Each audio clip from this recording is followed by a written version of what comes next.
we talk about red cordial?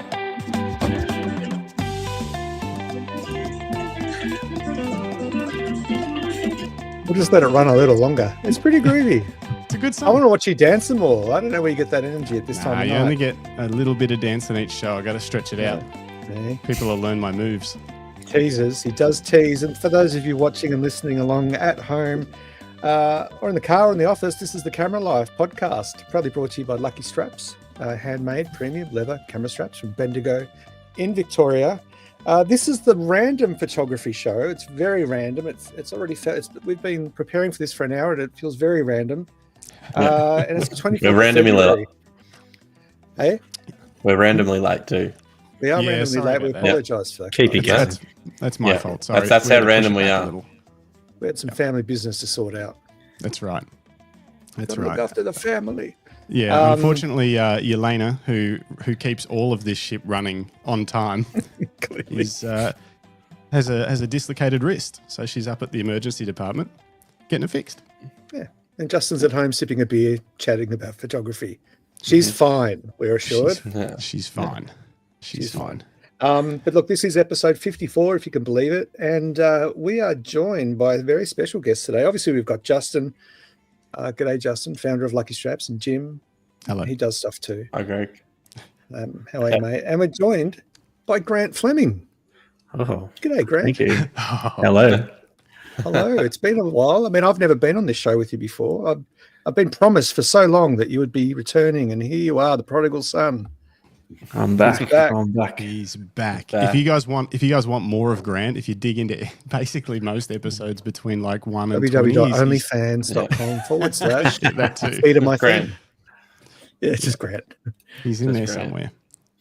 Yes, there's a back catalogue for those of you that are interested in catching up on past episodes of The Camera Life. We've got a massive back catalogue, 53 episodes, and this one will make 54. We've also got all of our podcasts on your favorite audio podcast streaming platform. So be sure to check them out, like, subscribe, tickle the bell so you get notifications. But yeah, this is the random show. So the random photography show. So this is kind of Justin's prepared a dossier of things that we have to, it's his manifest of what we have to go through tonight. But It's a loose guide. That's a loose guide it's on the screen, side of the screen there. it's on the So we're screen. Doesn't We're look going to real loosely. We'll try and follow it loosely, but when I made this loose guide that I was really excited about, because wait till you see how it animates on the side there, I actually then was going to prepare all the content that would fit into each of those segments, and then instead we've been at the hospital all day, so I haven't got anything. I'm hearing a lot Next of week. excuses, Justin. I know I am hearing a lot of but. Okay, who's Grant? I think. So we- who is hang Grant? on. Before Who's we get Grant? to who's Grant, just as a little teaser though, we will be This isn't on talking the list. quite a lot about photo news because there's been lots of stuff getting released. Have you been keeping an idea on that sort of stuff, Greg? Have you seen what's I coming have up today? indeed. I have So- been compiling lists today because I need to write news articles for each of those product releases, and there's been a lot of them. So that will probably be what the bulk of the show gets talked about. But there'll be some other fun stuff. But yeah, Surely will. I guess we'll start off with who's Grant, so you all know who that guy with the ginger Yeah. beard is. Not hang me. on, hang Or on. mine's gone more grey. Ready? I wish mine was grey. All right. Who's Grant? Grant, who are you? Grant. Oh, you animated. I missed the animation. You didn't tell us to look there. Oh, You do it we again start so we can again? watch it. We'll Watch back. it. We'll go back to the start. The sound. Hang on. Good evening and welcome to the Camera Life. Oh, we're not going to go that far. Starts Okay. here, and then we go. Yeah. Oh no! Oh. Wait! I should have done this too. Who's Grant? All right.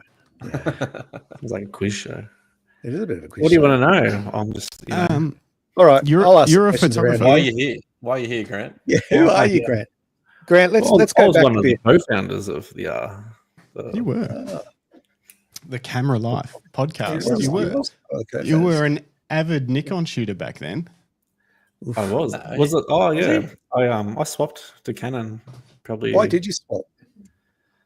I won a photography competition, and I won. I think it was a M50 potentially, and I didn't want that camera, so I went to it was at Ted's camera shop, and I went in Yep. there and I said, "Hey, I don't want this camera. Can I have store credit? I'm looking to buy in the R5." And I No, traded in like my 850 D850 and a few lenses, and that paid for everything I wanted. So you are one of the people that's won. If you've ever seen those photo comps that come up on Facebook where it's like JB Hi-Fi or, Camera House or any of those places, and they're like, we're giving away they actually do give them away, and Grant won one. Real. And do. they were kind enough to to just exchange it for a credit, which I think was pretty cool. What store was it again, Grant? That makes sense. Pardon? What store was it? that did I that went for you? to. It was just Ted's Australia, so I went into the one in High Point. The manager was a bit skeptical at the start because I didn't have High like Point. any proof of it besides the Instagram post. And then she had to call up like the marketing people to be like, "Is this legit?" And they honored it, which was good. That's And really you're cool. like, I'm Grant Fleming photo. Surely you've heard. Yeah, I won the comp. It's all over social media. Yeah. But before that took place, Grant, what was your first inspiration for photography? What led you to pick up a camera? Just traveling. Lived overseas for quite a while, so I just like being outside. I take a lot of like landscape photography. I like getting up early, beating the crowds. I think that's the main part. Like I was just getting up early. I'm like, these places are so cool. They're not like what you see on Instagram when there's hundreds and thousands of people here. I'm here, just me. So just started taking off. Like I literally just had a GoPro, started with that, iPhone, and then eventually brought a camera. And just started learning how to use it when we were over in the UK, and just caught the bug and kept buying more and more gear, which happens when you're a photographer. It does. And so you like to be outdoors, you like to shoot outdoors. What's your favorite genre, do you think? Or what are the genres that you enjoy the most? I like the high country. Spend a lot of time up in the high country. Even if it's not the high country, it'll be like seascapes. Yeah. I just You're like a bit of a sucker for waterfalls too, aren't you? Yeah, I like things that can move inside a shot, and you can like show like the flow, so you can just like slow down your shutter speed, and it can like show how the water's moving, basically. So it's like you got still stuff around it, but there's something in it that's moving. So, Very cool. And what do you think? What do you think would be the greatest vista, whether it be in the high country or seascape or on travels, that you've come across, and before you've even pulled your camera out, you've just stood in awe and thought, "Wow, I'm going to love shooting this." It was probably before. It was like when I just had my GoPro. We were doing a road trip around the Icefield Parkways in Canada, and just like every corner you turn around, it's just like another 100,000-foot mountain in front of you, and you're just like, oh man, this is crazy. Like everywhere you went was just crazy, and I'm shattered. I didn't have a good camera then, because the amount of photos you could have got there, I would have spent weeks there. Is it something you think you'll ever go back to? Yeah, 100%. Nice. Very cool. What about you, Jim? What's been the greatest? I know that you're not a landscape, you're not a landscape shooter professionally because you do weddings and boudoir. But have you ever come across a landscape that's just awe-inspiring? It's just stopped you in your tracks. Not that I can recall. What about an Airbnb setup for a boudoir shoot? What's the best Airbnb you've come It's across? just jaw-dropping Airbnb. Yeah, like Well, quality hopefully fireplace. Hopefully the one I'm going to tomorrow. I'm going to check on out in Bendigo, so might have a new photo spot. But we'll see. Nice. And Justin, how about you? Without a doubt, the ragged and jagged ranges in New Zealand on the South Island. Yep. They're where are they? West of a town called Methven, and you can really only access by helicopter, or if you're a crazy person, that some people hike out there probably, but we flew over a chopper for 40 minutes to get out to them, and it was just an endless like series of peaks, of like ice capped jagged peaks. I imagine that's what Alaska looks like or something like that. And it was just, peak after peak. And then every now and then there'd be just glaciers or like, what do you call those? Are they fjords? Or no, does New Zealand have fjords? What are those like flat rivers with lots of rocks called? I should know this because I was there. Can't remember. New Zealand have fjords. Can you picture? Yeah, do they? Yeah, maybe it is fjords. They're like really, really flat, wide rivers and lots of rocks, and they just kind of snake through the valleys. Heaps of green grass, and then it's just snow. It's so good. Yep. Very cool. Anyone listening along at home or watching along, hit us up in the comments. What's been your top destination that's just stopped you in your tracks when you've gone to shoot landscape? Please let us know. And we might just jump to some comments quickly. What do you reckon, boss? Yeah, we'll do a roundup of who's here. Let's do a roll call. Philip Johnson is here. He says, good evening, all. Evening, Philip. Hey, Philip. Ian Thompson, good evening, gentlemen. Oh. And Grant. Really? Tony, get off my digital lawn, says, I don't own a camera. It's good to have you here anyway, Tony. He also says, you guys were late, so you've been relegated to the small TV. He's got this set up in his shed. He's got like a giant TV, but then he's got another small TV off to the side in case he wants to watch something while he's watching something. What a life. It's crazy. Tony does own about 4 GoPros. Yeah, he does. He does own cameras. That's true. Who else we got? Paul says, g'day, guys. Enjoying the Monday evening time slot. Tim. Thanks, Paul. So Siamas? Yep. Tim Siamas? Evening, fellas. Tim, are you new in the comments? I don't know if we've seen you before. I don't think I've seen him. No. And, of course, DigiFrog is here present. Oh my gosh, DigiFrog. I'm so sorry. Things got crazy, but he sent me an email on Friday that we might even need to play on this show. I haven't shared it with you guys yet. Okay. Yeah, sorry, Frog. I haven't replied yet. Yes, it was pretty crazy. You've been busy. Yeah, I've been busy. It was a busy weekend and a busy day today. And also, next time, maybe this time, we might play it on the show this time. I might be able to make this work. He sent us something very, very special.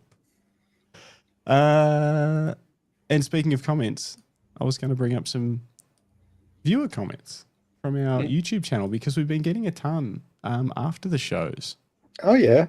Yeah, and I just wanted to go over some of them because I thought it would be cool. So is any of them Grant posting random photos No. that he's photoshopped? No. No. Let me bring this up. Dun, dun, dun. Paul has answered my question. My call out: snow-covered Bryce Canyon and Grand Canyon in winter is epic. Oh, snow-covered Bryce Canyon. You're making me jealous. In winter, that would be so cool. All right, what have you got for us? What have I got? Comments. Still getting tons of comments on Richard Taddy's episode 46. Who is this? Andrea Boyle, 9435. Says, great show. Richard is a fantastic night photographer and I am an avid follower, always learning something new. Yelena says, because she's currently at the hospital, a Lumberjim's calendar is where it's at. She wants to see a calendar of gyms. That was on our clip about Nev selling enough calendars to buy a GFX 100. If you guys want to hear how Nev managed to sell enough calendars to upgrade his Fujifilm kit, jump on that clip. It's a clip from our first podcast with Nev, which was last year sometime. Yep. Who else we got? I like this one from Roger Highland 8283. I'm working my way through. He's a Fuji shooter. Oh, is he? Friend of mine, yeah. Well, no wonder. This is a comment on Charlie Blevins' episode, so that checks out. Working my way through all these, apart from any other benefits, you guys are keeping me sane at the moment. I find I can listen to every program, no matter the subject or the guest, and I learn and I feel calmer. What a comment! Wow, that's awesome. Thank you. Our tires. Good on you, mate. A few comments from Greg Carrick. We got the Jason, but I prefer to call him J Shanny 2066 because that's an OG commenter. Yeah. He said the intro song rocks. That was from the Down South photo show, random show. which had the first Last week. new intro song. It did. You know, it did. And that song does rock. He also said that MD mount that was getting thrown around in the live chat was actually a series of lenses for the Minolta SR mount. And I was like, I don't even know. No. You know too many things. Mm. And he also had a lot to say about the OM3, as did a few people, including Rick Nelson. There's a lot of chatter about the OM3 versus the OM5 versus the OM1 Mark II and where the prices will sit. And that was fun. So it's like Cam suggested last week. It's all starting to unravel now that the early adopters got their review units reviewed. Mm-hmm. We've all seen those glowing reviews. People that are actually getting to use the camera now are talking more online, and there's a lot more. It's not as positive. It's not negative, but there's a lot of concerns about. I know, but so it really comes back to me, and I know the Down South boys are super passionate, and they're OM system shooters, so they know this stuff inside and out. But I just bring it back to it. It's like the ZF, the Nikon ZF. They brought that out. It was about the same price as the, what was it, Jim? The D610, whatever the ZF. The ZF was similar price. Anyway, the 750 or whatever. Like, but it had the same sensor, didn't it? The had the same sensor, but it was missing some stuff. But it had the retro body and it had a great sensor in it. And it's like there's always you're not going to get a peak performance camera the same as a flagship. Well, it's not going to work. It's not going to work the same. Like you got the dial. Like it's not going to be a fast pro body. Like you don't need it to be. Yeah, but also I do. But I get all of their points in saying that it's like, as long as people aren't getting tricked into thinking that this thing is the upgrade they need. As opposed to looking at it for what it is, which is a great retro body camera that I looked at it from the other perspective and thought, wow, they really didn't have to get rid of much from their flagship. Like it's almost the flagship, and it's this cool sort of. It looks cool. Looks cool. It's way smaller. So anyway, there's a lot of perspectives there. It was a fun chat. Lots of comments. Yeah. Very cool. I kind of liken it to the Fujifilm has their flagships. And then they've got their X100, which, the Fuji X-T5, the X-T50, the XH2, they all kind of have the same, well, maybe not the XH2, but they all have the same sensor and processor. It's just a different style of camera, and it's appealing to a market that likes rangefinder style. Yeah. And I think this is kind of a similar proposition. But yeah, it's interesting. Well, with that, shall we move on to the photo news? Let's go to the news. Press the sound button though, don't forget. Yeah, don't get sound. Nice. What do you got? Would you want to start with anything, Greg? What do you got? Yeah, I'll start. I've got a few bits and pieces. You got it all lined up. Well, I try to. Let's have a look here. The good folks at Sigma. They've been in the game a fair while now. They launched a bunch of new products overnight. You can see them all here. We'll save the best for last. First one is 16-300 contemporary. This is pretty cool. 3.5 to 6.7. It is. And it's for Canon RF mount. RFS, so crop sensor. Yes. Yeah, it's a crop sensor lens. And again, it's sort of Canon's only doing the crop sensor third-party stuff at the moment. But so it's cool that it's a step forward anyway. It is a big step forward, but it's a pretty versatile focal range when you think about it. So it's for L mount, Sony E, that's coming out in April, and then Fuji, Canon coming out in May. So they're making a Fuji version as well. A dual Fuji Canon launch in May. Yeah, I like how we've teamed up there, Greg. I think they did that for us. Would they be Fuji on or Kanuji? I like Kanuji. So that's an equivalent. I really want to talk about this lens for 1 second. That is an equivalent 24 to 450 lens. It's big. It is big. And it weighs under 500 grams. What? So it weighs less than half your 50 mil, Jim. And it's equivalent to a 24 to 450. Obviously, very high f-stop, and I don't think we've seen. Is there anything out about the optics yet? I don't think. I think it's just a release. But there's a little bit here. Probably not going to look like the 51.2. No, it's not going to look like you. No. A little bit of stuff down here, some specs. So yeah, some specs. But yeah, there's no what is that? reviews 615 grams. Yeah, Oh, sorry. It's good. It's a bit over 500 grams. Sorry, I thought it was just under. It's still in the right compact. direction. Yeah. It's 73 by 121.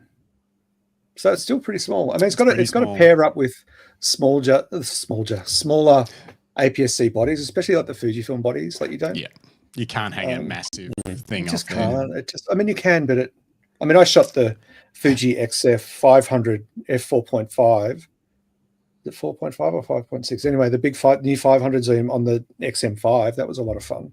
That'd be bizarre. Because that lens is obviously designed more for the XH cameras in terms of handling. Flagship, but it was fun. That was the first announcement that I came across. The second one is this sports lens, 300 to 600 mil. F4, that's pretty good. F4. So what's that? I think that's full frame. That would be full frame. No, L mount. Yeah. L mount. Yep. Yeah, which is full frame. Yep. It's L mount and E mount. I'm pretty sure. I think it is. It is. Yeah, I saw it somewhere. Yep. Yeah. L Sony E. That's a bit of a bigger lens. That's almost 4 kilos. Wow. Yeah, it's a beastly sports lens. That's it. That's half a meter long. Not that heavy though, is it? 4. 4 kilos is a bit. What was a 400 2.8, Justin? What did it weigh? I can't even remember. It was heavy. Yeah. Probably not more than 4 kilos though. It just feels heavy to me. Anyway, it's a massive lens. I mean, look at it. It's huge. And then the other thing that happened is that, they relaunched a bunch of Sigma lenses. They renewed 9 lenses and dropped them all overnight. So these are the I-series lenses. Yeah, but so you know why? Yeah, I'll get to that. I'm building. Okay, you're building. All right. I am building. So Sigma have renewed 9 lenses. These are all primes.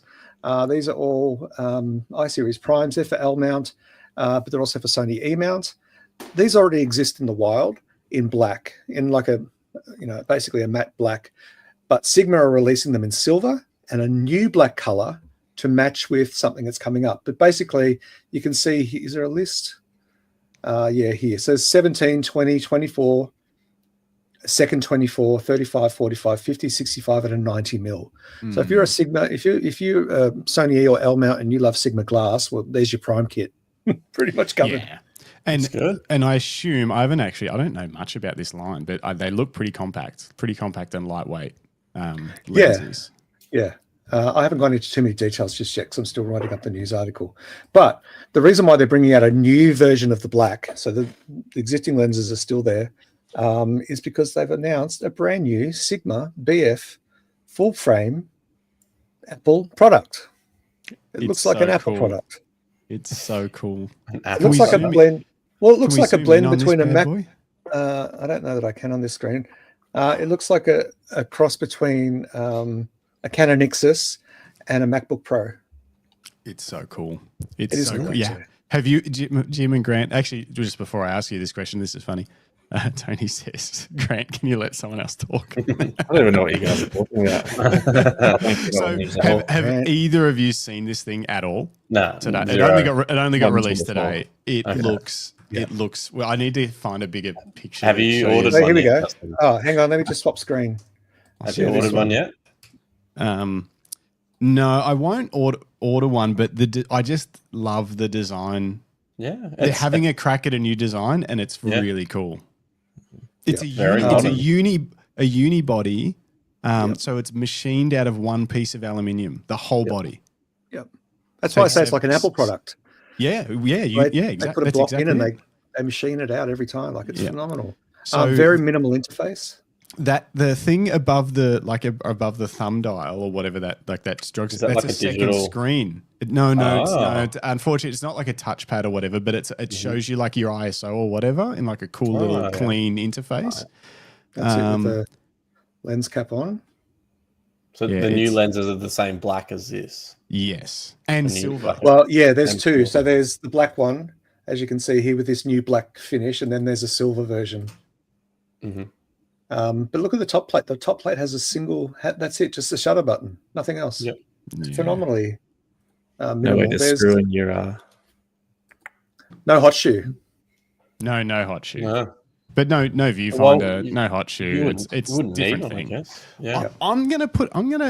Sigma doesn't really have the brand cachet to pull this off, but I'm like, is this going to be the next influencer camera? Like, is this the next X100? I don't know. It's pretty cool.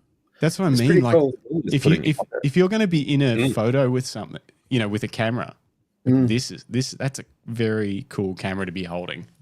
Yeah. So 2,000 US, you can do the conversion. Cheap. No date yet. I haven't heard a date yet. But so it's available in the black and the silver, which is why we just saw that Sigma are re-releasing those renewed 9 relatively fast primes.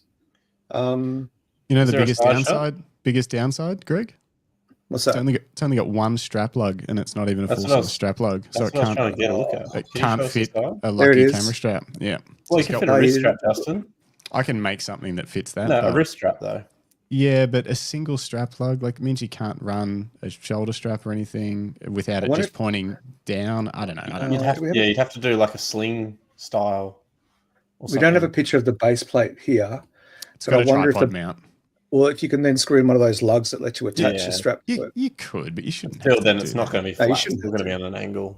But this is obviously a very unconventional product. Yeah. I love that they've done it.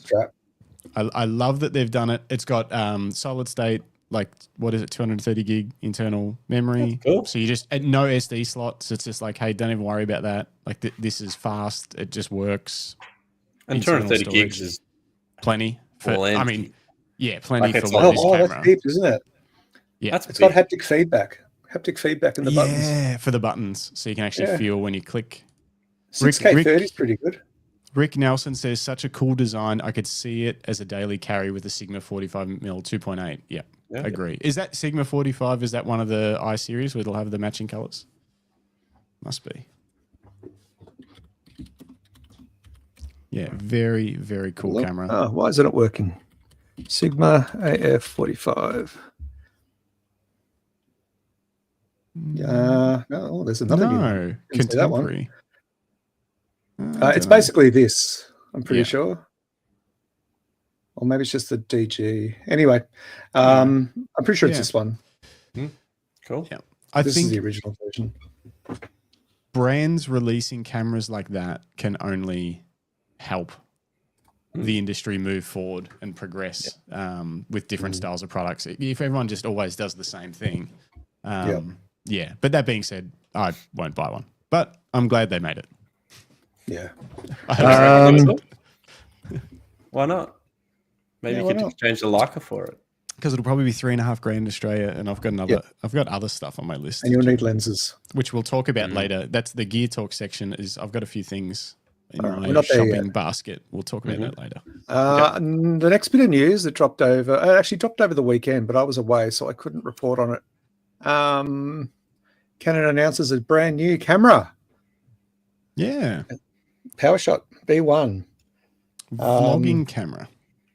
Pretty much, yeah. Look, it's pretty much like the Sony ZV-E. Yeah. What is it, E10 or E1? The one, I think, compares E1. to this. But I think the 10 is like the cheaper APS-C version. The E1, yes, I think is full frame. I might be wrong, but yeah, fixed zoom, 8.2, well, 16 to 50 full frame zoom. Good range. It's only, you want it to be a bit wider though, wouldn't you, for a vlogging camera? 16's perfect. But is it 16 on a crop sensor, or is it? No, that's the full frame equivalent. Sorry, mate. Sorry. 16 to 50 full frame equivalent. Yeah, I think that's a perfect vlogging / a little bit of extra video content and photos. I think that's a great all rounder, and it's a decent sized sensor too. What the sensor, Greg? How did they explain it? It's like a Micro Four Thirds, but with the top and bottom chopped off. So it's the same width as a Micro Four Thirds. Is that right? I don't know. I didn't look into it that much, but it's a 22 megapixel, 1.4 inch CMOS sensor. So it's a unique sensor size. I read somewhere. I'm positive. I read somewhere Because Micro Four Thirds, correct me if I'm wrong, but they're a 4:3 image, aren't they? Rather than a 3:2. They're more square. I think. Well, they can be, yeah, but you can set it to the other ratios. But yeah, the stencil classes, yeah. So I think this is the same width as a Micro Four Thirds physically, but it doesn't have that extra top and bottom bit. Yeah. It's got the normal 3:2 aspect ratio or whatever. So yeah. So it should be that, which means it should be capable of a decent image. Because it's a fairly large sensor. Yeah. Yeah. What do you think, Grant? Yeah, Grant. Go for it if you want to. If you want to do some vlogging. Are you going to do some vlogging soon? Me? When's your vlog coming out? It's in the works. I've got a trip coming up in April, so family trip. Family trip, but it's based around every stop. I have places I want to take photos, so nice. I chose the stops. So you've booked a family holiday around my photography needs, based on photography. Yeah. Nice. The places we're going are pretty cool though. So do you reckon you'll be able to give us like a 5 to 10 minute weekly update on the Monday podcast, just from wherever you happen to be? Hey, I've done it from Japan before, so true. Along the coast, I don't think it'd be too hard. Have you frozen for everyone else? Just for a minute there. It's frozen. Wow. Grant's he's gone. Grant's he's starting a new side gig where he's doing ventriloquism. He's just practicing. Well, this is the perfect platform for it. While he's gone missing, Tim said he is new, and he said nice pronunciation on the surname. I thought you'd butcher it, and I think I said Siamis. I'm pretty sure, but he says he's not too sure on this design. This is talking about the Sigma. I think it looks very cool, but might be one of those you need in your hands to be sure it'll actually be practical for everyday use. Yeah, and I agree. Definitely. Wasn't it Sigma that released one a few years ago that had like weird angle? It was like a unibody like that. The Foveon. Yeah, and, it was and a bit of a like an angle off to the side or something like that. It's very 80s kind of inspired. Yeah. They've done a few weird things with their cameras, and none of them have ever. But that Foveon sensor, everyone loved. They did. Yeah, we talked about it a couple of weeks ago. It's interesting. It's a brave move, I reckon. Mm-hmm. You know, market shares. There's not much margin to take over in full frame. I think that's a really brave move. Yeah. So shake it up. Get rid of all the bells and whistles. Yeah. If you just make a slightly worse Canon, Nikon, Sony full frame camera, like good luck. You're not going to. It's still going to take and it's going to take great photos. Let's face it. Like it's not going to be dog shit, is it? It's going to take good photos. Sensor will be nice. Rick Nelson says, such a cool design. I could see it as a daily carry with the Sigma 45-28. We read that one out. I think. Yeah. Oh shit! Sorry, I was looking up news. Would you go silver? Would you go silver or black? That's what I want to know. The whole conversation. Come on. That's a good question. Silver or black? I should have made if that I was going to use a it poll. for street, I would go black. But if you wanted, if it's so cool though that you have to get the silver, get the silver one. If you want that to be a standout, it's like if you the reason you're buying that kind of camera is for its looks, and I feel like the black, it probably just looks like the Canon V1 that you just bought up. But they're going to blend in. No, they're going to blend in similarly. They will. They will. But if you're looking for a no fuss camera though, and you're happy to pay top dollar to get a full frame with a decent lineup of primes, you buy a Leica Q3. No, you wouldn't. Why would you do that? No one. Jim's pretty bougie though, so he wants like everyone to look at him. Here it comes. Grant speaks up. Grant tell me more, Grant. Yeah, tell us more. I'll just top off from the black hole that you're in, Grant. Yeah, it's about to disappear. Couple of other news bits. Mikey, you've got a new 55mm that came out overnight. Viltrox have got a bunch of lenses that are about to drop. They're still in the rumor pit, but I have it on good authority that they're going to drop either tomorrow or in a couple of days. There's a rumor about 2 new Sony lenses that are about to drop, so I'm just sitting on those, waiting to see if one's a 400 to 800 full frame f6.3 to f8 G Master lens. Interesting. I wonder if that's like Canon. What has Canon got? But theirs is not No, they got these like they got a 400 to 800, don't they? Let me see. Someone's got a 400 to 800. Canon's got a 400 to 800, but it's a 6.3 to 9. Well, it's close. And it's quite lightweight. Yeah, well, I don't know any specs on this one yet. Most of these are still rumors, but most of them I've seen images of, so who knows? The only other couple of things, Leica dropped a renewed version of their Summilux M50mm f1.4. They've reviewed it and renewed it. So it's the classic lens from, what was it, like 1959? Yeah.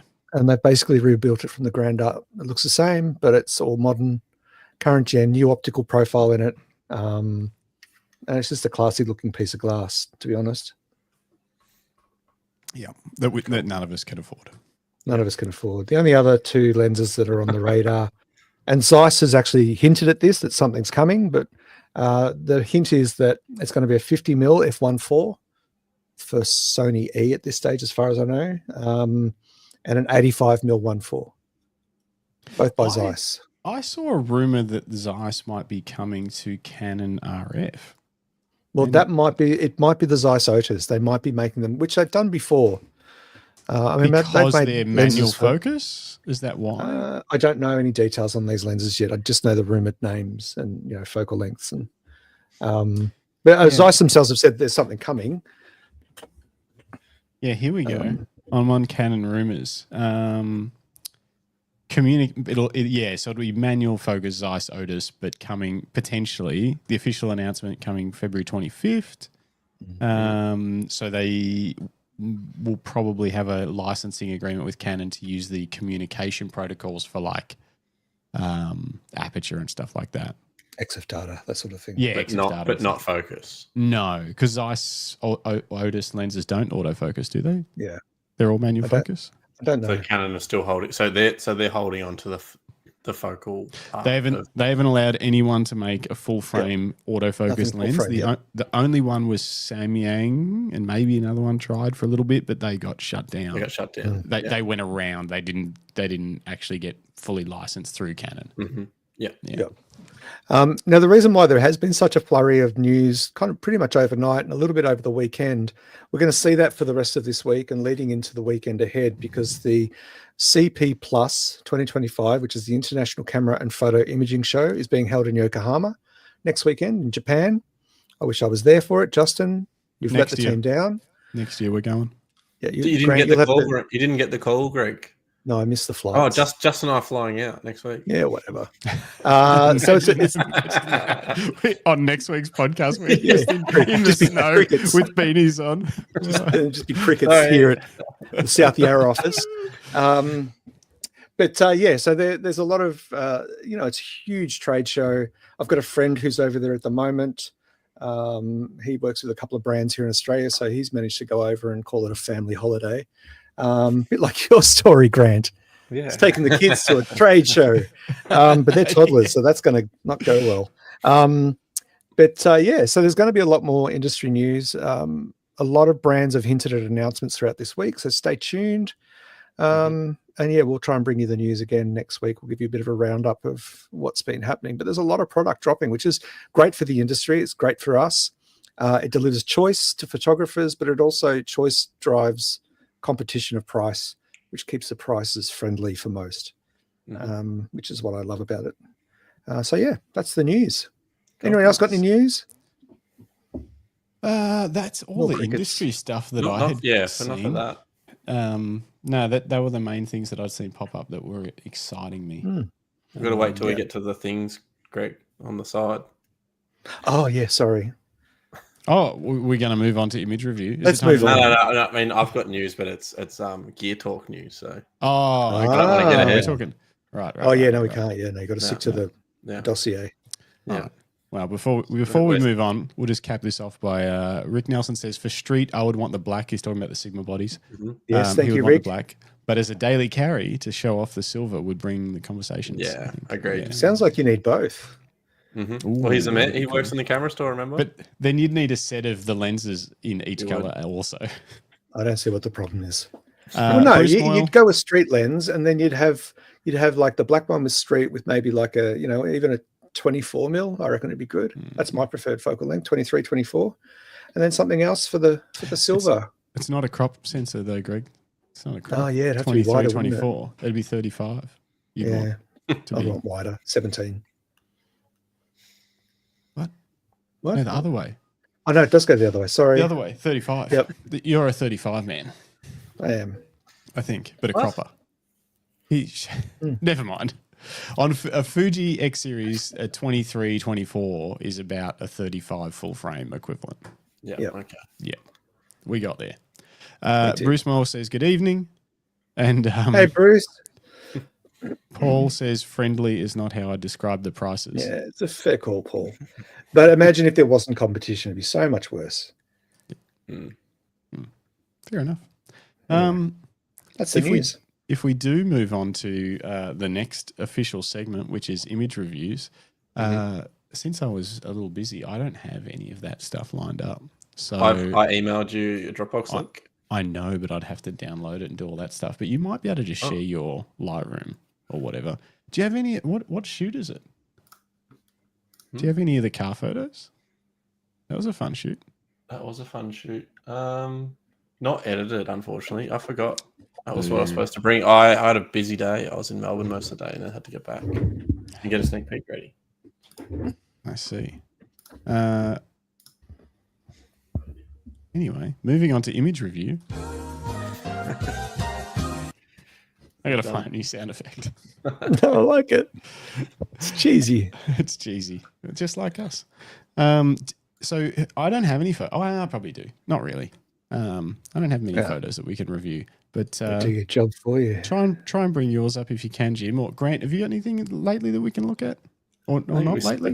No, not lately, but we're just talking before the show. Just you could bring up my Instagram, show some of my most recent stuff. But come April, it will be back in business. The Instagram will be. Definitely not. Yeah. I'll be posting a lot more. You've shot some film though, but it's not back yet. Yeah, so the first roll I put in, it didn't work at all. It was just, but I dropped off another one last week, so I should have that back hopefully this week or next week, so I can bring them on once they're developed. Nice, if they work. All right, I might be. Oh wait, I can just do a screen. Okay, I'm learning how to do this on the fly. Look, you're getting there. Any of you out there listening, send us some images so we can look at. We want to see some cool stuff that you guys make. Where should they send them, Justin? Wherever. Email them to me. Justin@luckystraps.com.au. That's what I was going for. Another wedding. So when was this wedding? When was this wedding shot? Saturday. Yep, Saturday in Bendigo. Sorry. Oh, cathedral. No, I was going to say that's the cathedral, yeah? It is. It's huge. Biggest church. And so this was on Saturday and you made the sneak peek for him today? Yep. I just sent it through about an hour before the podcast. So nice. Because I couldn't show up. Just send him a link to the YouTube and it's like, if you hang on, you'll see it. Yeah, you'll see it when everyone else sees it. We need the viewers. Yeah. Beautiful shot. What was that shot with? What lens?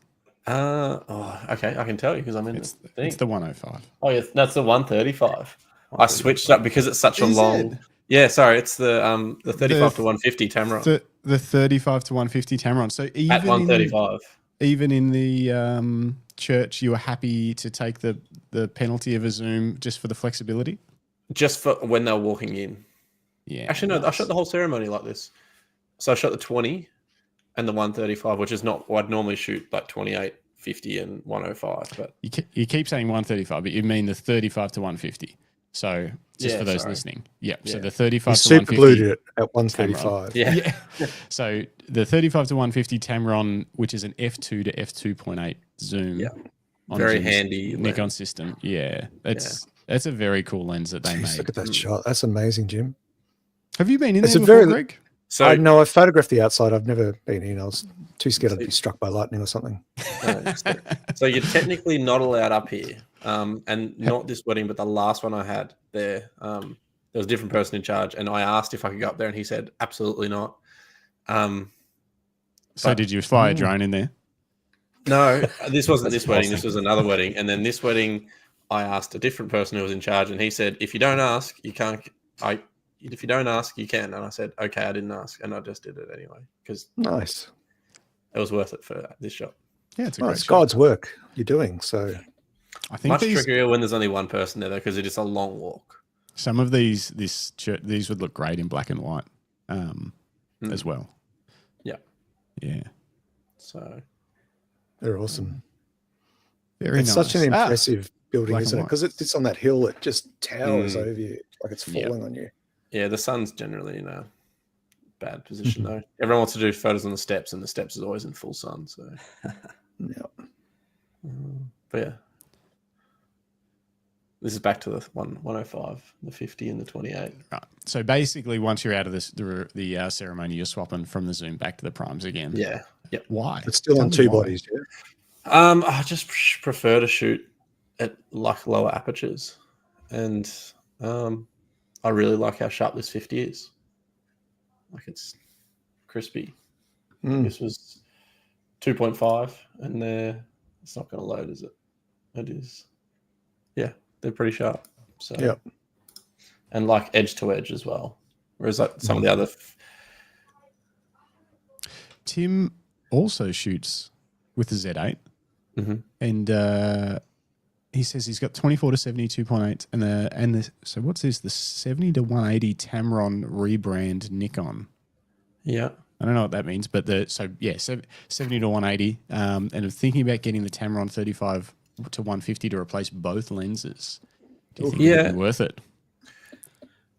It's hard to know. It probably depends how. Like, do you have another lens specifically for event photography? Then I reckon. If you had one lens, one body, then that's all you'd have. And then maybe a second body available with a wide, if possible, with a flash on it. Like I shoot with two bodies, so that's why it's not that versatile for me, because I've normally got to run something wider as well, and it's a great lens for if you've only got one, but I generally have two or three. The tricky thing for event photography is sometimes you do need to get just like if you're in close and you need to get wider. There is a pretty big difference between 24 and 35 as your widest focal length. So yeah, you would probably still need a wider lens than it. But the benefit would be you could have an even wider lens. So I think the 35 to 150 paired with, something like a 15 or 16 to 35 would be a killer combo. That would cover more range mainly, other than the long end. And you've got that f2 at 35 mil, which would be awesome inside to be able to get an extra stop. I think it's no brainer. It's a good lens. Just don't pay full price. Find it on sale if you can. Get a deal. Yeah. Very nice. Cool. There was a giant bus park. So in this paddock is like the car park. And there was a giant bus parked in possibly the worst spot. So that's why the shot is super low. Is the bus behind them somewhere? Yeah, it's here. Yeah, you can see it. You can see it. Good job. But otherwise, I mean, if it was me, I would have got up a bit higher and lit the bus with a flash just to really add a new element to the background. Get the branding to pop. And just another standard dance floor photo. Standard dance floor photo. Lovely. Standard for us. Standard for us. Still tricky to execute though. Yeah. So just one front lights to camera left, and then one back light. What lens? What lens? That's a 20 at 2.8. Yep. And with a gelled flash on the back, Justin. Oh, look at you go. Yeah. Little color temperature orange on the back. A little bit, yeah. You can see it just popping through. Popping through there.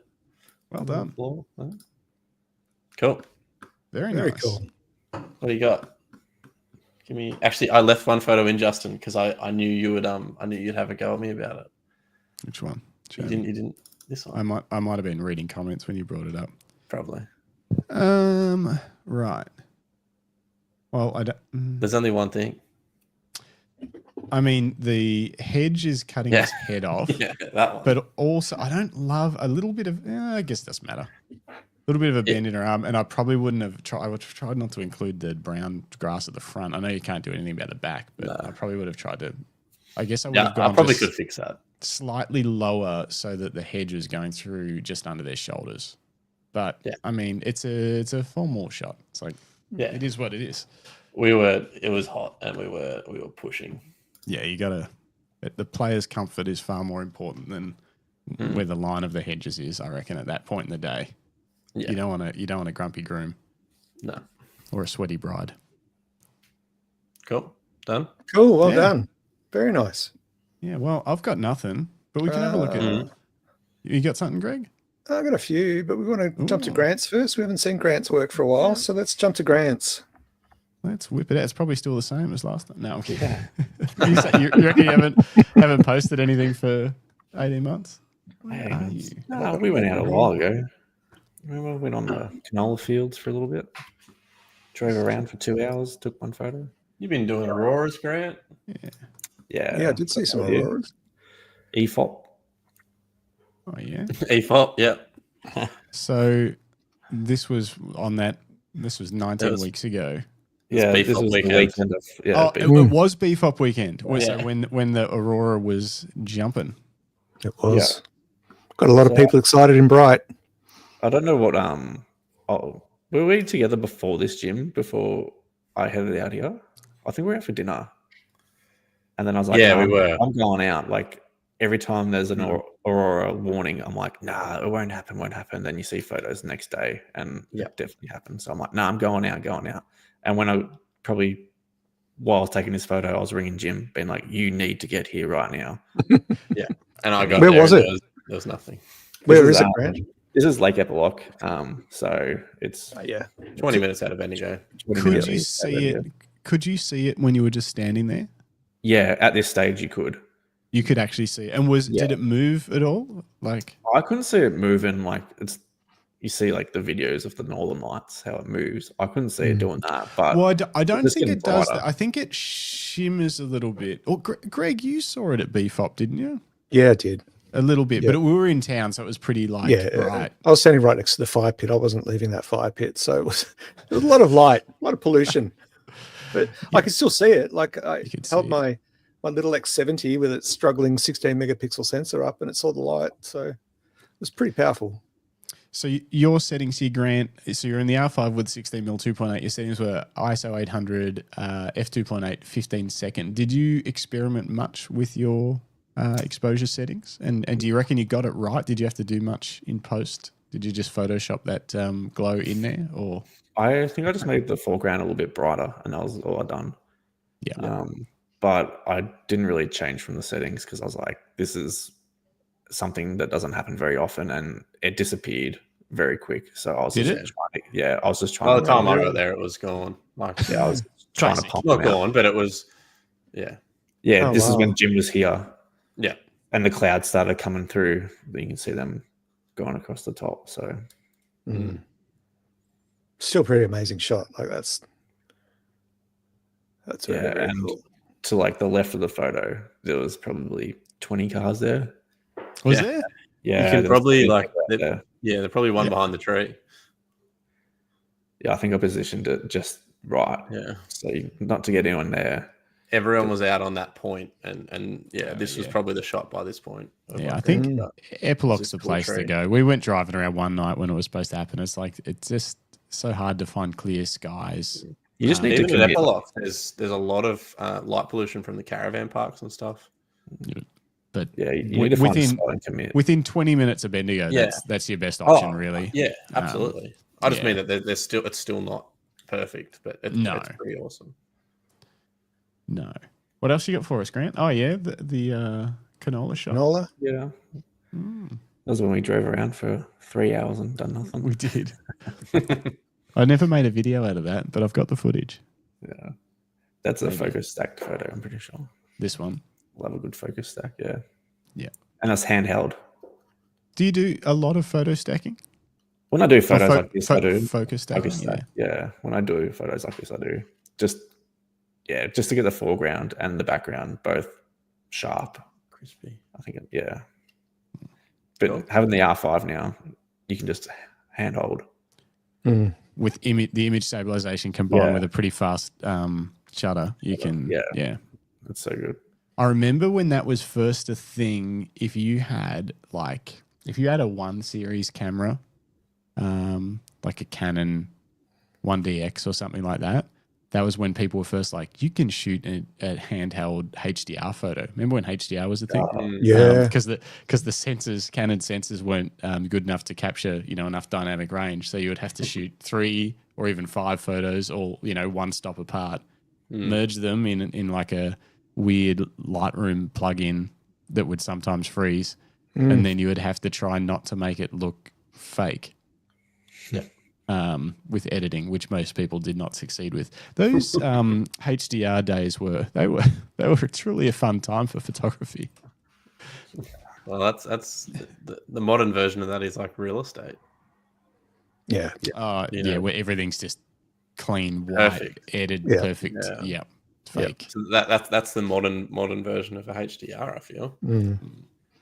It's a lot of them. There's still some landscape photographers out there that use it, and it just, I don't know. It's that oversaturated, overcorrect.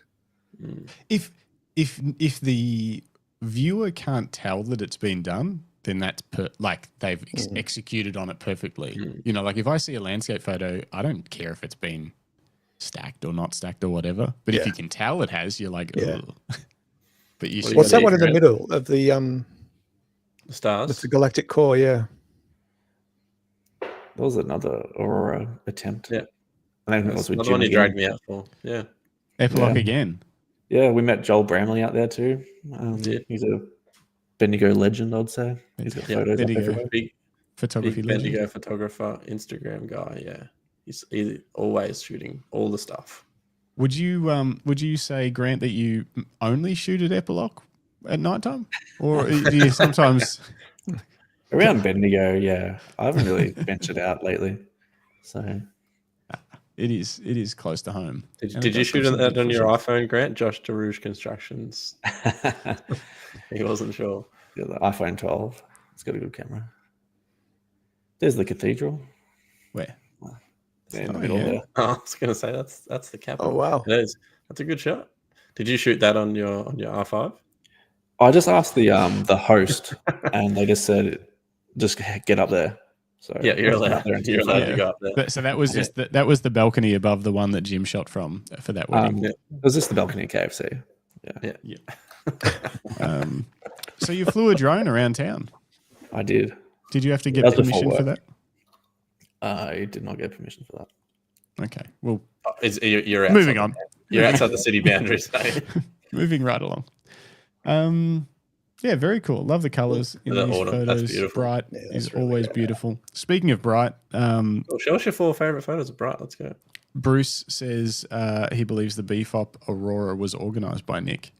Part of the service that they offer at BFOP. So hopefully they'll do another Aurora shoot for us this year. They said it's coming back. So we need to get ready for it this time. We need to get those BFOP boys on the podcast at some stage. Well, I reached out. Matt's been very busy. I think he's also had COVID. He's done a lot of workshops and trips lately. Yeah, he's been really flat out. And I reached out to him to try and get him on tonight to talk about the upcoming BFOP collab with Camera House Croydon because they're turning 40. Yeah.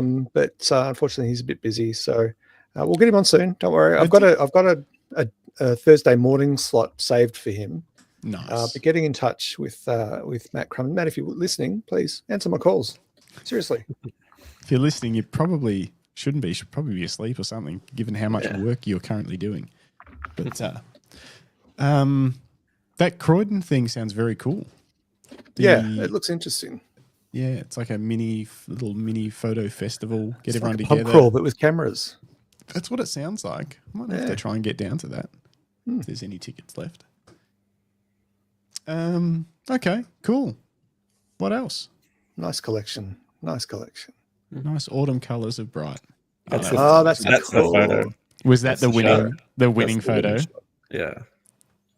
That's very cool. Did you shoot him, like when you shot that, did you shoot him like as he was driving away from you?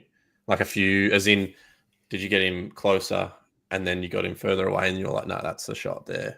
Yeah, I had the 70-200 on for that. And I was taking photos off the laneway without him in it. And then he drove past. For those of you just listening, I know the image review section kind of is not ideal, but there's a man on a tractor with a cool hat, a farming man driving down a dirt road, and it's kind of like arched with beautiful, bright autumn colours. Well, now we're going to have to go back and do this to all of Jim's photos because you didn't describe what everyone was wearing at the wedding. It was a bride and groom. That was an oversight. Suit and white dress. Seen one, you've seen them all. No, but this is the winning shot. This is the shot that won you a coupon that got some of your money off your R5. This is the winning shot. And nice. I think that the difference, obviously, and we all know it, the difference between this and if that tractor wasn't on the road and that man even wasn't looking off to one side, it would be a very different shot. Actually, if it was just the back of his hat, it would be different, but I think still probably very cool. But if there's no tractor at all, it would just be a shot of a road with some nice trees, and that's often what we get when we're just cruising around. But it's the extra elements. Yeah, you've got to be there though. Like you've got to be out there to get. Like you've got to be there to get a photo of it. To wait for the guy. And you know that it hasn't been photoshopped because Grant should have removed this if it was photoshopped. this distracting white pole. And the one next to it. Which one? The brown one. I would have been happy with the brown one, but the white pole kind of brings it into a more modern era for me. If that was gone, it would feel very timeless. But I'll let it go because it proves that it wasn't. He's got to let it go, Grant. A photoshopped image. I'll let it go. I don't know if I would have given you first prize in a photo comp, but maybe must have been pretty average photos. Maybe third. Did you check to see if anyone else entered? That's what I would have. If I won a photo comp, I would honestly be like, that would be my first thing. Would be like, how many people actually entered? Because my sister once won. This is no kidding. She won the first prize off a Canton packet. You know, like Canton stir fry sauce. Like a chicken tonight kind of thing. Yeah. So you get like the can of stuff and you tip it into your stir fry and you stir it up. The label of that was one of those send this in for an entry to win a trip for 4 to Hong Kong. And she won? I went on that trip. She actually won off a packet of Canton. And you know what else? She won third prize too. It was a wok. No, she won first and third prize. How's that fair? I'm pretty sure only she entered twice and someone else entered once. And that was it. That's awesome. We went to Macau. It was my first overseas trip. How old were you then? I think I was like 19 or 20 or something. Wow. That's crazy. It was very cool. Anyway, enter comps. You never know if you're going to win or not. That's true. We've given away a few camera straps over the last few weeks, and it was like a 1 in 6 chance of winning a $225 camera strap. And all you had to do was type a comment in. Just had to be here for a minute. Yep. Just had to be here. There you go. It was actually a different photo. I've got it up on the TED's website. Oh, it wasn't that photo? Oh, it was same sort of scene, but you can't see the post in it. See? And it was a $1,200 R50 that I won. So nice. Are you I saying thought it was 500? You're 1,200. That's unreal. It was a big chunk. It was a pretty good prize. So you removed that white post in the other shot, or you moved your position to sort of block it? By the looks of it, I've removed it. I told you. Didn't I tell you? I called it, and I didn't even know. You did call it. Anyway, what else? You got some? I got a couple to share. I went on a photo walk last week. Let me just go to. Where'd you go? Oh, that's a good question. Why can't I find my photos? Present. No, well, let me load them. No. Well, I'm sure they were good. Shut up. I believe you. All right, let's just do this screen. Maybe this will work. Oh, just about ended the stream. No, don't end the stream. Not end stream. Share screen. Stay away from the light. Why can't I find it? TCL folder. Okay, here we go. So I went on a street walk in the city. I took about 25 photographers on a street walk around Melbourne, and I set them some challenges because a lot of them had never done street, and they were all very inquisitive about, settings and lenses. And so I set them some challenges. And so the challenges were to shoot square and black and white only. Because a lot of these people, a lot of them were OM system photographers, probably at least 60% of them were OM shooters. Most of them do landscapes, birding, they're kind of in that demographic. So I really wanted to shake it up. I wanted them to think more about removing some of those, not limitations, but just making it interesting, making them think differently about how they compose. And by removing the ability to either hold your camera landscape or portrait, you're kind of remove that distraction. You have to work within the 1x1 frame. Yeah. So it's just more of a creative challenge. So I took a few shots while I was there. It was a really good night. It was a really fun night. It was a nice night out. And they were all really happy with the walk and that sort of thing. Not a lot of, I wasn't overly kind of inspired, but very much getting my sort of street shots in while I was at it. So this was with the Fujifilm X-E4 with a XF 27 2.8. It's the Fuji pancake lens. So really minimal, really simple kit. And this shoots square in camera? No, because I was shooting RAW. So I would have had to switch to JPEG. I just did this in post. Mm-hmm. But don't tell them that. If you're watching, I So didn't. So you didn't. So did you crop exactly center, or did you crop where it will look best? Yeah, Jim. What you said. I cropped. Okay, so but even in post production, going square is tricky because it goes against everything that you've always done. Like you work within either a landscape or a portrait frame for the most, for at least 90% of your work, if not more. Anyway, I was leading the show. I didn't have to, be a role model. No.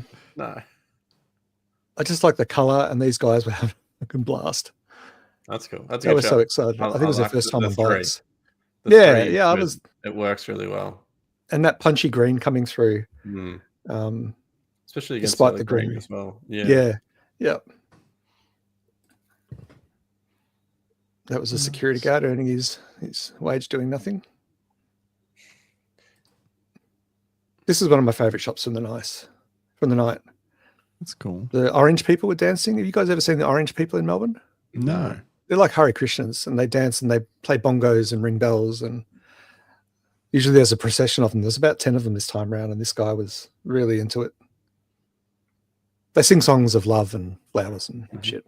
And they're pretty happy with you shooting. Yeah, they were. Yeah, in some of the other shots, they would stop and give me a thumbs up. Or hang on a minute, that's not square. No, that one's not. That's just a. We got to get the other person in that though.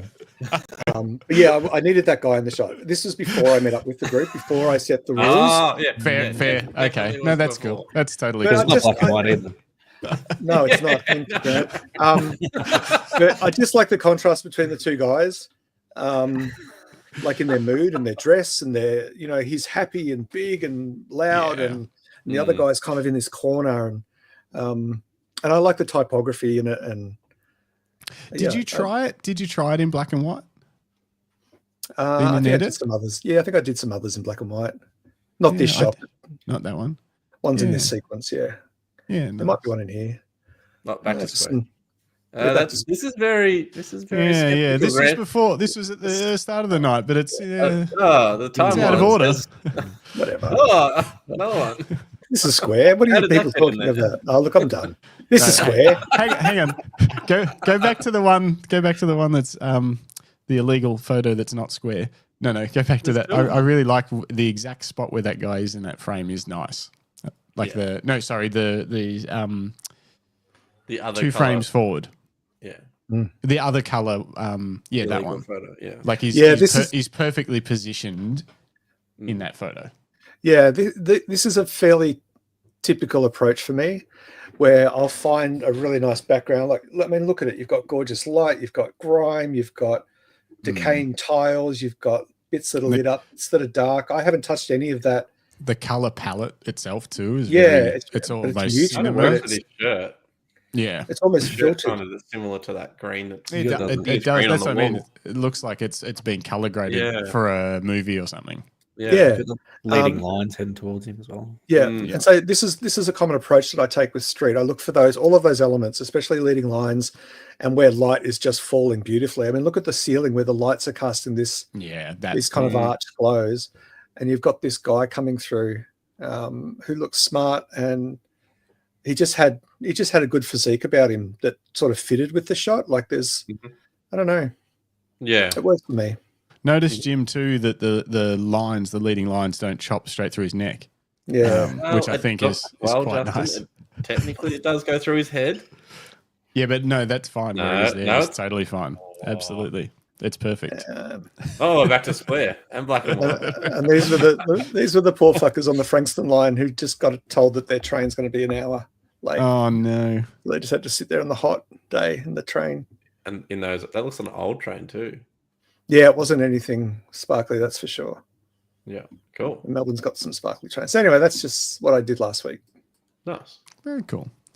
I've actually, I realized I do actually have 3 or 4 photos we can all right. have a look at. Mm-hmm. Let's do that. They're from my activity on the weekend. I ran a Spartan race in Brighton. Did you photograph Yelena having a stack? No, because I was literally right next to her when that happened. Also running. Were you? Yeah, we're on the same monkey bars. This is like at the start. It was 4Ks in, and she ran the rest of the 21K race with a dislocated wrist. Oh my God, she's a gun. And she went over half the obstacles, and the other obstacles that she couldn't do because her wrist was dislocated, she gave herself penalty squats because she couldn't do the obstacles. Anyway, so this small collection of photos I took at the end of the race. Is this phone or camera? You guys guess.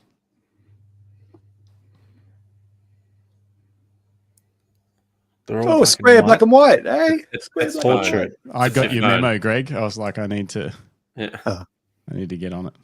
Okay.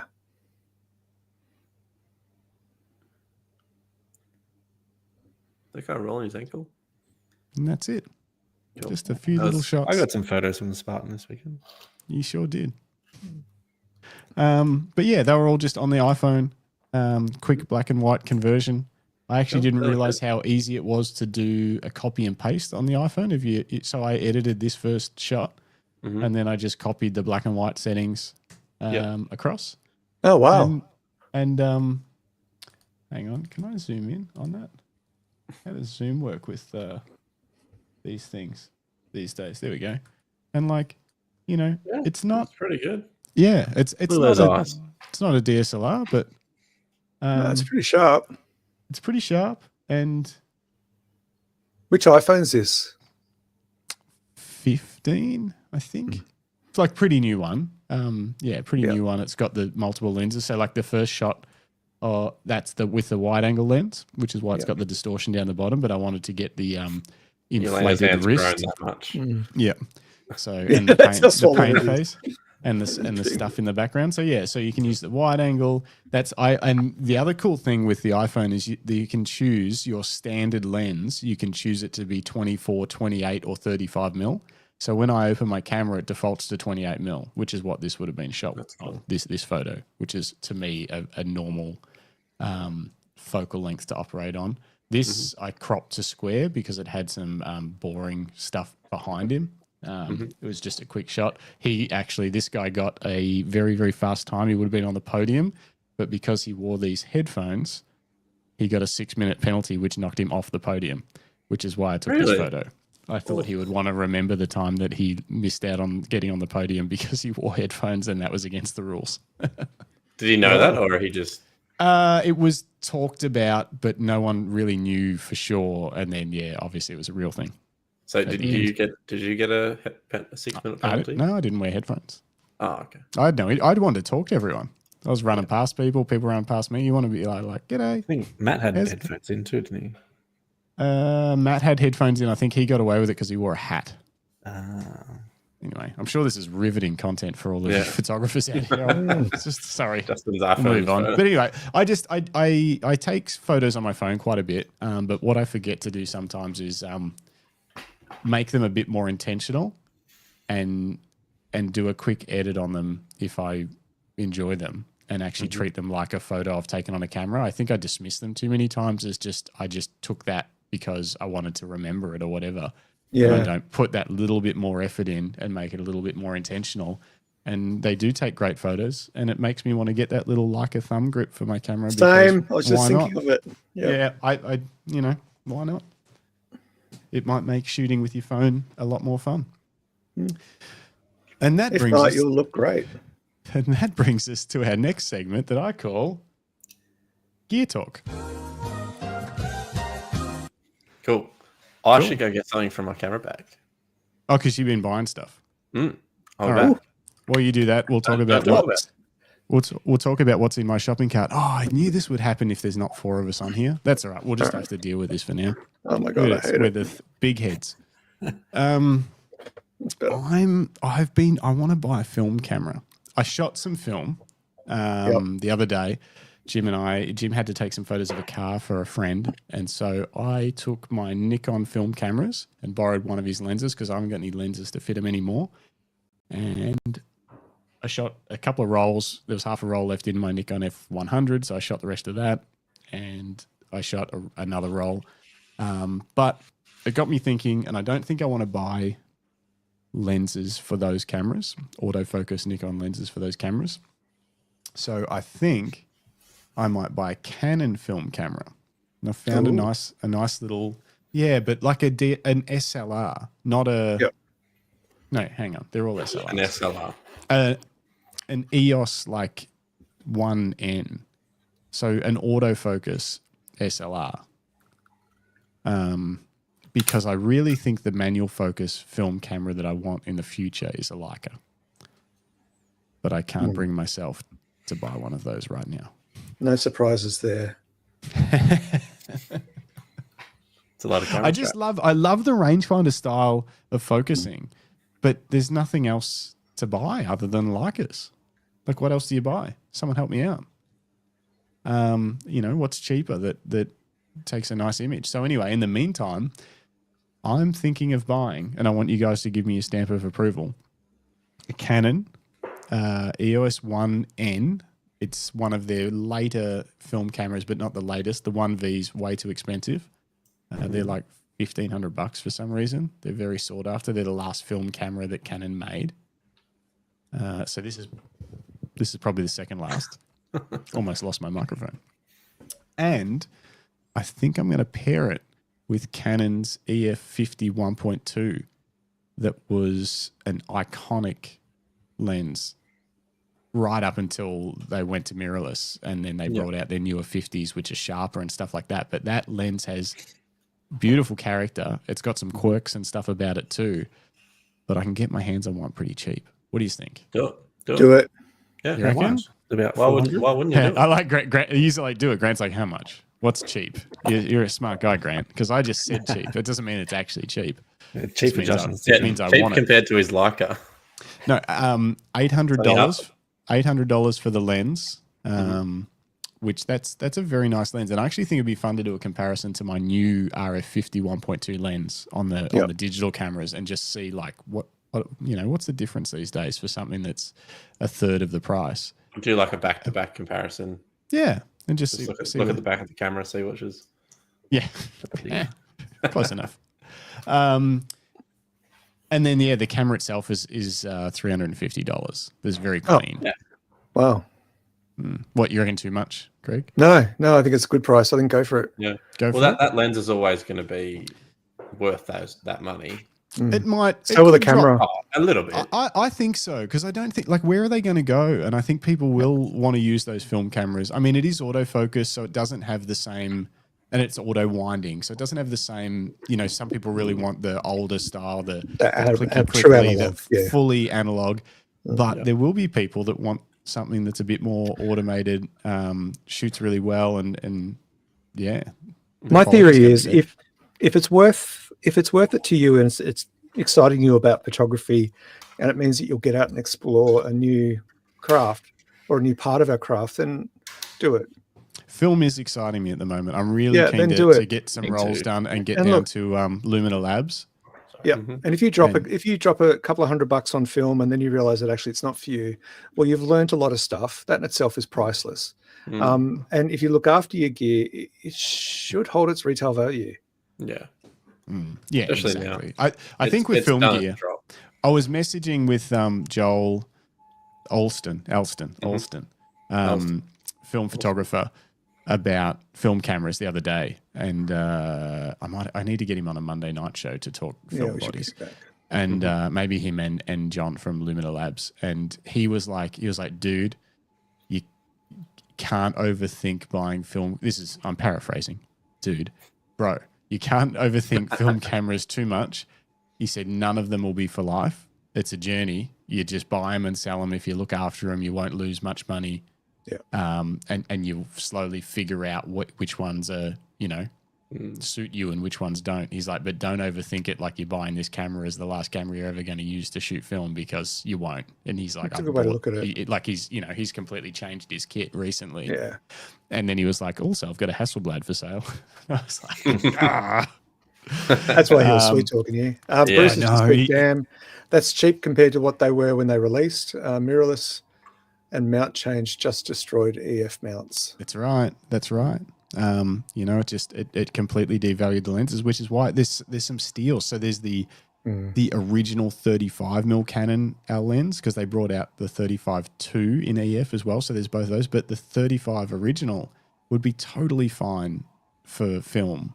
I think they brought out that 2 as like an updated digital, higher resolution lens or whatever. But the 35 version 1 is very sought after. They're going well under $1,000. They were at $3,000 lens, $2,500. I think a 51-2 is a good starting point. Oh, for sure. That's the one. It's such a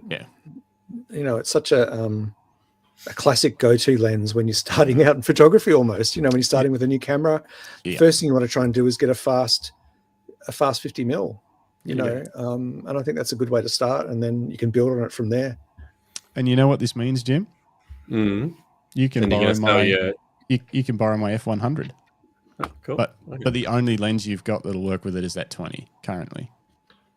20, 16 to 35. Oh, and the 16 to 35. I got the Samyang. Could go wide. I got the Samyang 12mm.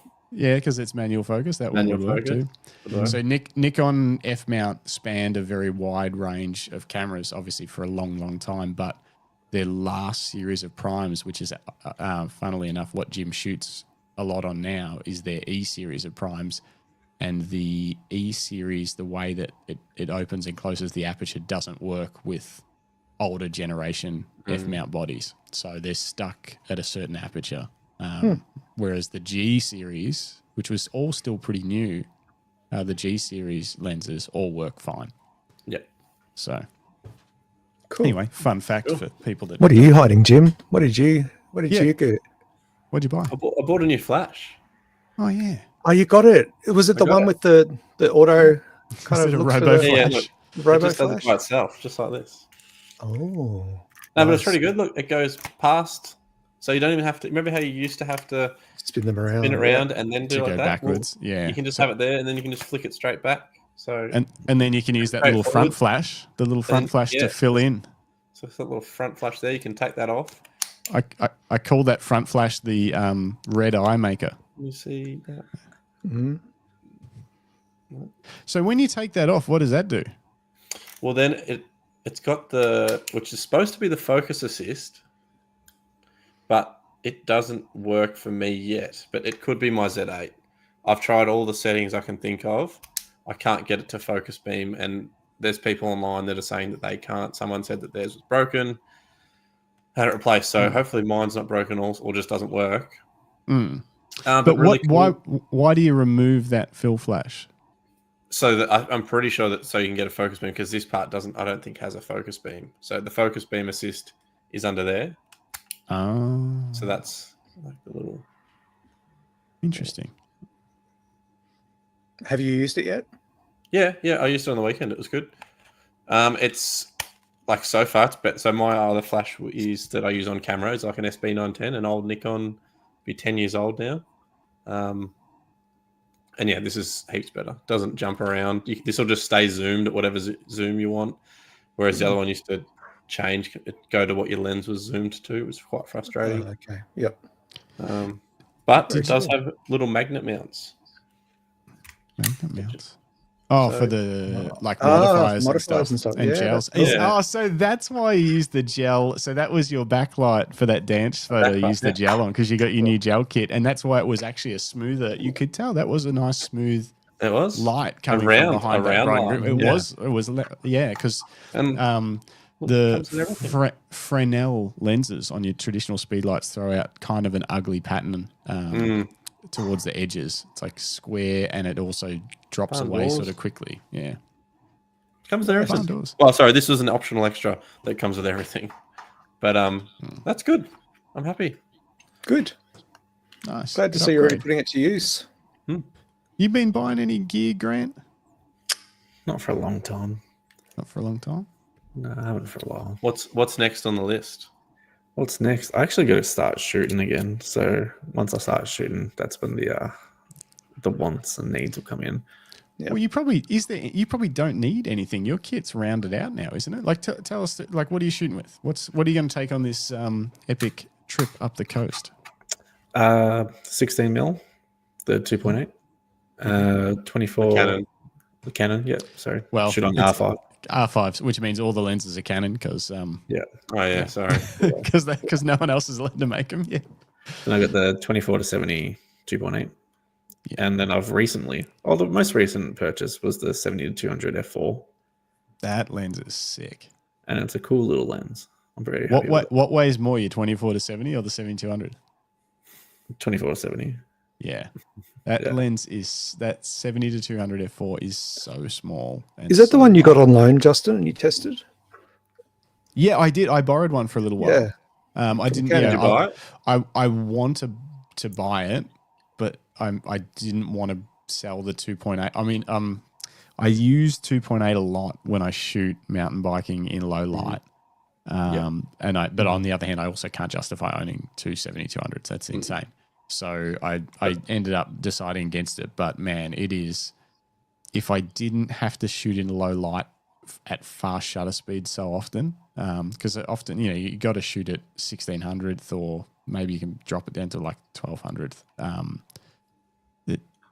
It's just, I'm regularly at pretty high ISOs anyway, and then limiting myself to f4 would double the ISO again. It's just, I don't know. But if it wasn't for that, last time you had two 70-200s, though, you sold the 2.8 and you kept the f4 for weddings. Yeah, and we, we was definitely still shooting in low light.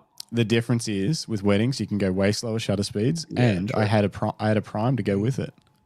So it's like if you can whip out an 85 or a 105 or a 135 prime when you need to at a wedding, you can have the f4 for the lighter weight and flexibility through the day, and then you just whip your prime out when you need it, when the light drops. But when you got this stuff in your backpack and you only want to take a couple of lenses on a mountain bike ride, and then the light drops and you don't have a prime to switch to, the difference in f4 and an f 2.8 does, for me, it was meaningful. But anyway. Well, so I suppose you can just borrow Grants. That's right. It's perfect. Barely gets used. Brand new and still in the packet. That's right. If only you shot Canon, Jim, you could share our stuff too. No, I like good cameras. Oh, I heard it. Please. Very nice. Come at me in the chat. Speaking of good cameras, and I don't know if you've noticed this, Greg, but what I saw when we spoke to who was our guest on last Thursday. Who knows? Coming back. It's coming back. Alex Frayne. That's him. So his amazing work and his cool cameras. He had a what's it called? Panoramic medium format camera. The Fuji. The Fuji, and so did John. Yep, Umina. And they look very cool. They look very. They're. I've been and Googling that whole mount with the cage. That whole mount comes off to change the lens. Like the cage goes with it and everything. It's phenomenal. And it's medium format, but it's shooting like the equivalent of 2 medium format negatives glued together at once. You know, like huge Insane negatives. Well, not data resolution. I'm a little bit scared about going down to Lumina Labs because John's going to have all those cameras there, and I'm going to get very excited. Well, we've got to organise that. He said I can play with his Leica M6s. Yeah, nice. M6s. That's crazy that he's got 2. Yeah, 6s because one's not enough. Justin, coming back quickly to review image review. I can't go backwards, but yeah, sure. No, I'm not asking you to go backwards. So we did a shoot last week. You shot film. Mm-hmm. Should we wait and when you've got your film back, and then we'll show like both?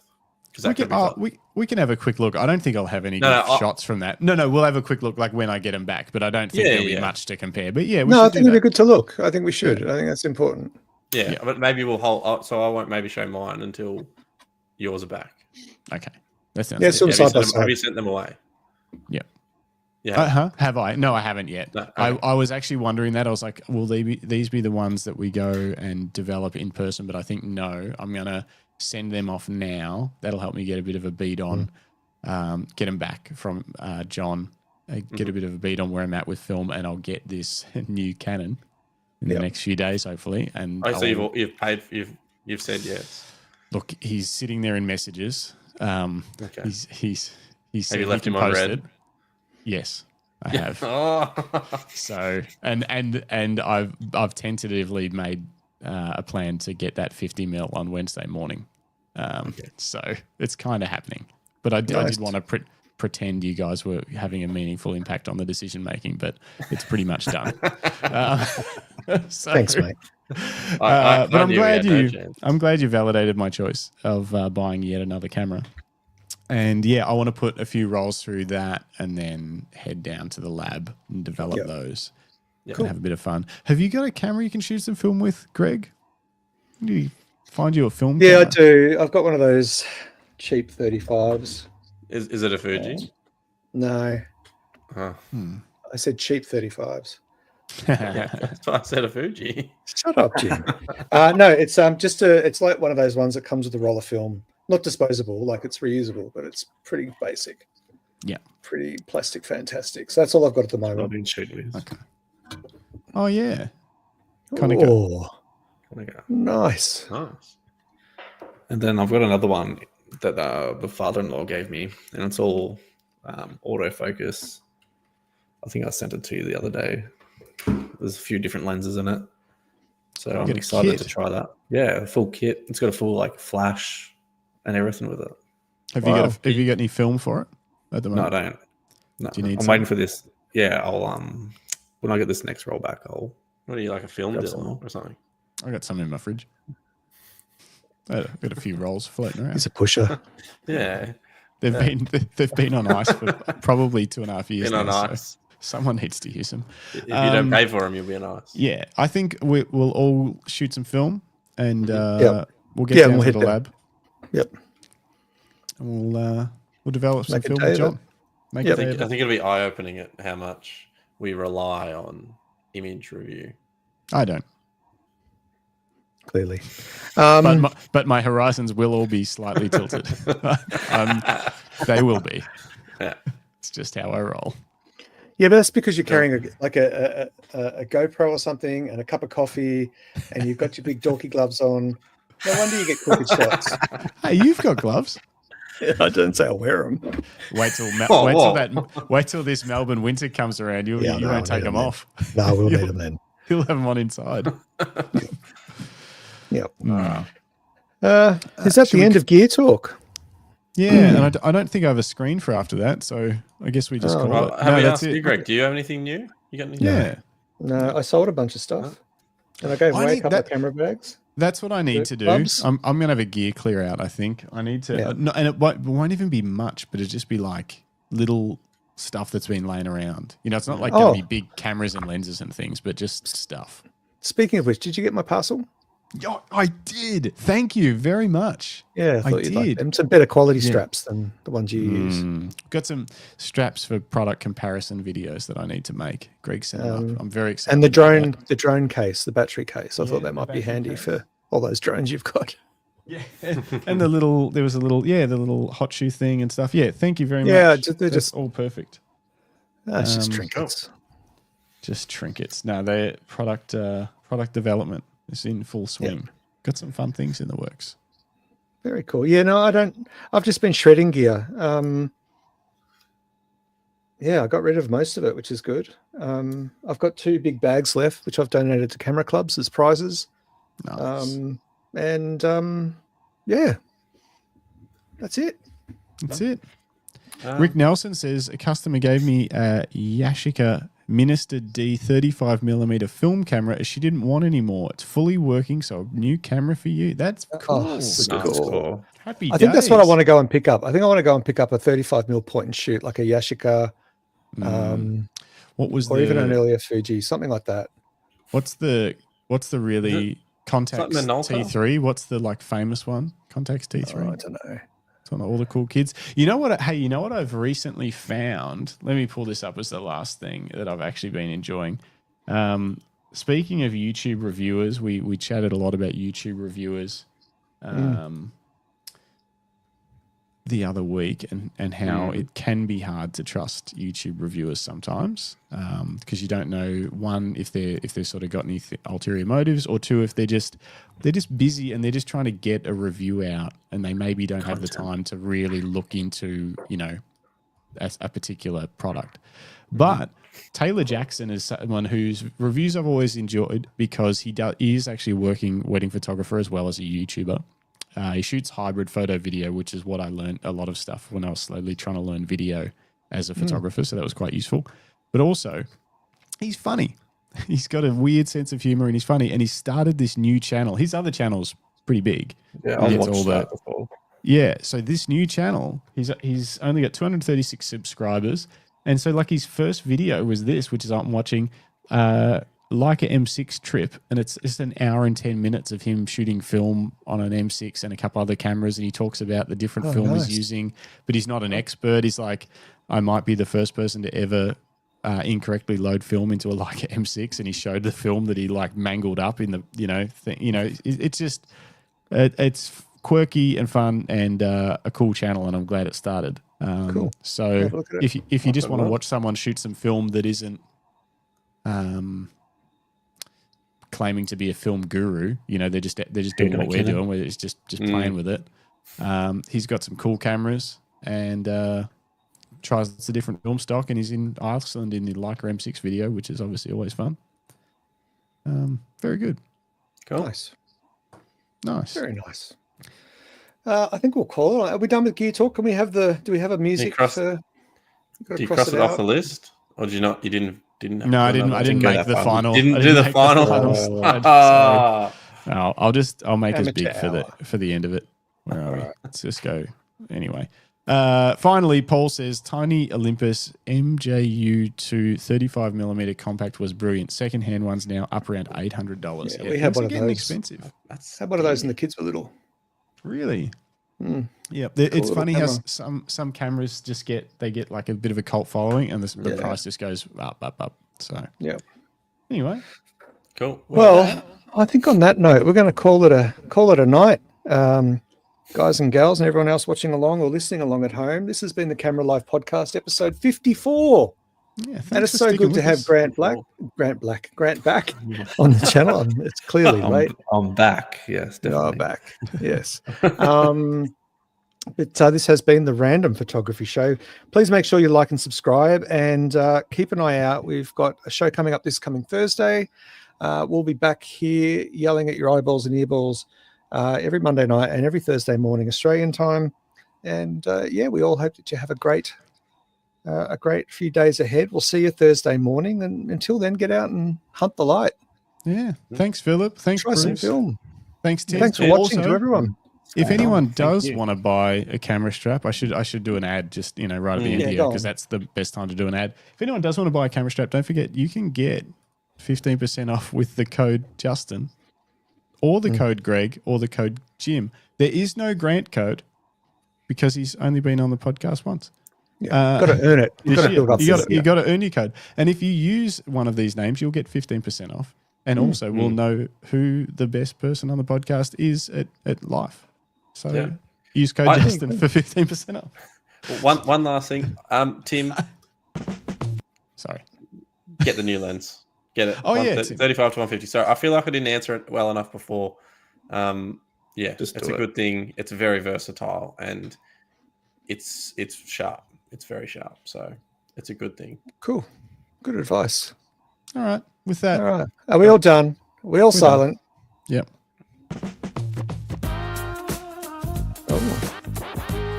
Oh. It's almost very white. Use code Justin. There you go.